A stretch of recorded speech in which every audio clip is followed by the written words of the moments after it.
Much has been said about Helldivers 2 meta, what is meta and what isn't meta.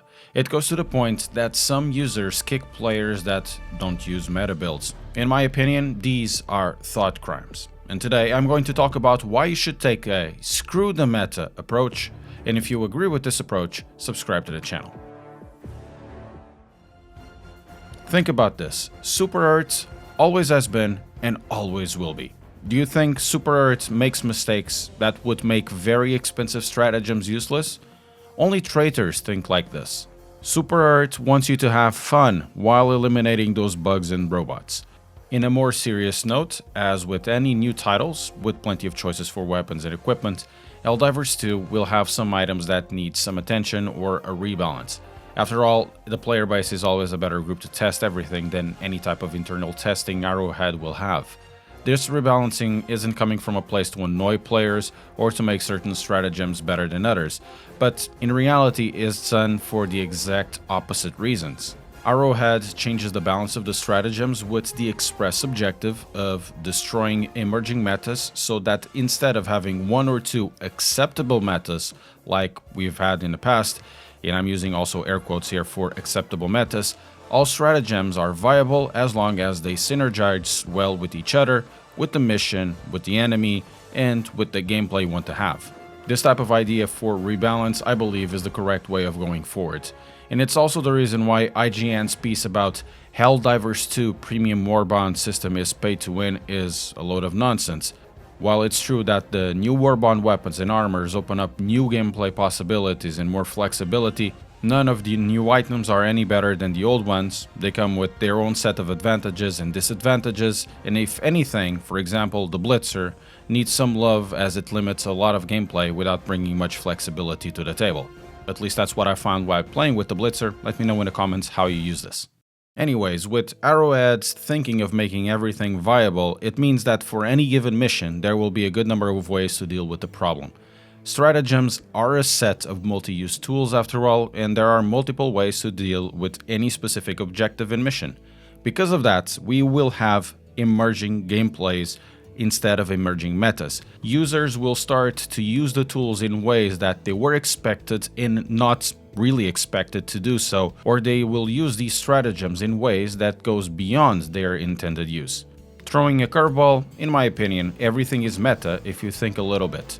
So let's talk about usability of stratagems, synergies they might have, or ways of dealing with multiple problems that arise when going around doing multiple missions. Let's have a look around how I approach stratagem loadout. I try to think in stratagem choices that can deal damage from close to long range, depending on the type of missions, with priority of reducing numbers as fast as possible. Terminids tend to attack in swarms, up close and personal. The Terminid objectives are generally destroying eggs, defense missions, or launching ICBMs. Some of the most annoying mobs are armored, like the Charger or Titan. Other mobs attack in groups and at somewhat of a distance, and I'm looking at you bile spewers, you pieces of trash. God damn it! At higher difficulties, the bile spewers are some of the most annoying critters out there. They come in numbers and they come vomiting. So, since a good bug is a dead bug, the best way to make them go is to do it fast. In this case, there's a bunch of choices to deal that type of damage and have the firepower, like the autocannon, the railgun, or even any machine gun. I tend to take the autocannon because it opens a lot of flexibility.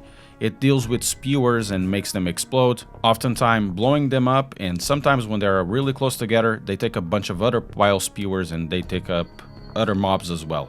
They can also take other mobs like broods, and it can really take out spore towers at extreme distance with 1 or 2 shots. It does have a bunch of disadvantages, like the penetration isn't really the best, so it is fairly limited against Titans or Chargers, but against Chargers you can go around them and shoot them in the butt.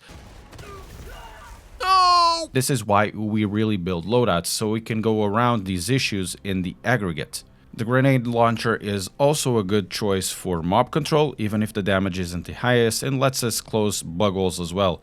If you want to take mob control to the extreme, the guard dog Rover can be a good dog for you. However, when using multiple weapons or backpack stratagems, remember that you lose some flexibility, as most of the damage or protection will be centered around you and not dealt at a longer distance for a wider impact. Covering the head doesn't cover the feet, and oh boy, do the bugs have feet fetishes. For engaging at the distance, culling the herd, the good old orbital airbursts help out with the riffraff. So does the eagle clusters or napalm drops. Then, for higher level mobs, the good old 500 kilo is fantastic when timed correctly. The orbital laser, precision strike, or orbital railgun are also excellent for the big guys. So my stratagem loadouts for bugs tend to have a way to deal with numbers at multiple ranges. At short range I will need something like a sickle or some sort of shotgun. If I take the rover, I won't take a secondary weapon that could deal damage to higher level threats, but since they need to be dealt with anyways, I would choose something like a Eagle 500 kilo, and the rest will be orbital strikes of some sort.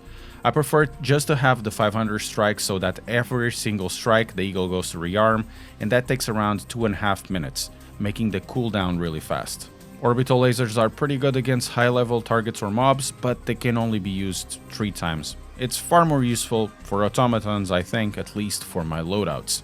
I also take generally an airburst strike to cull plenty of numbers. Because the callout is so easy to do even on stress, it's really just 3 rights.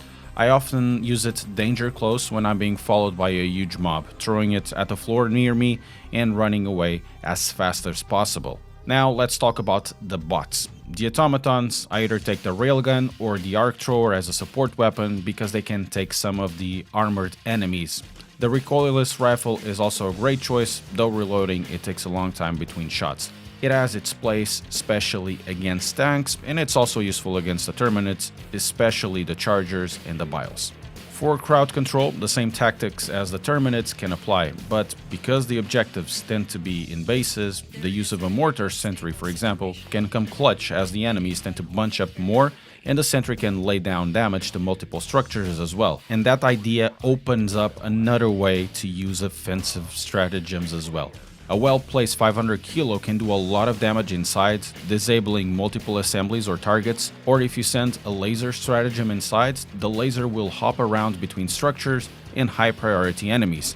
So it could be very much the case that with automatons, with the right choice of stratagems, the engagements can be minimal for certain objectives or sub-objectives, send a couple of stratagems inside the base, and tactically retreat for the next one. Objective completed. With the railgun, pretty much everything up to Hulk levels can be engaged and destroyed efficiently and at the distance. Well, except if it is Space Vietnam. Good morning, Vietnam!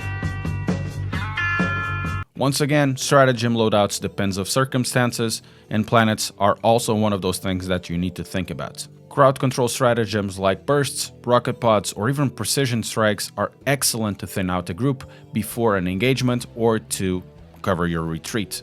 There are so many choices to do a loadout really, but the last point is about fun. There are so many choices of loadout depending on strategies you want to take or gameplay, but the last point about all this stratagem meta or meta loadouts is really about fun, and fun is often forgotten in gaming in this day and age. There is so much tryharding out there, it becomes tiring, and I know this because I do sim racing.